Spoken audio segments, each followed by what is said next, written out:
संध्या जोहार में प्रगति अग्रवाल और आप मन देखत हो News+21। चलो एक नजर डालथन संध्या के खबर में। उत्तर प्रदेश में मामा ह मोमोस खिलाए के बहाना में लइका ले करीस रेप के कोशिश, नाकाम रहे में ईट ले कुचल के कर दी हत्या।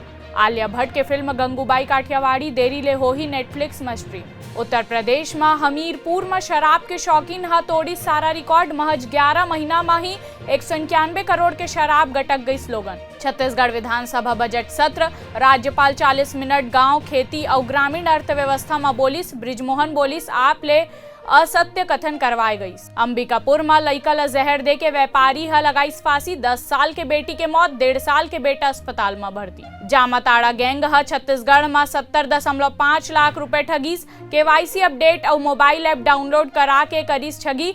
गूगल में कस्टमर केयर नंबर घलो एक हरमन के रहीस। आईईडी ब्लास्ट में जवान घायल, बीजापुर में नक्सली के लगाए पर्चे निकाले बर गए रहीस।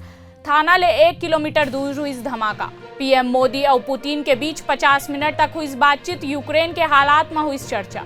रायपुर में शुरू हो ही हिंदी वेब सीरीज अनारकी के शूटिंग, छत्तीसगढ़ सरकार के सलाहकार गौरव द्विवेदी ह करीस मुहूर्त शॉट व शूटिंग के शुभारंभ। रायपुर में नशीली सिरप टैबलेट कैप्सूल के संग 3 आरोपी गिरफ्तार, एनडीपीएस एक्ट के तहत कार्रवाई।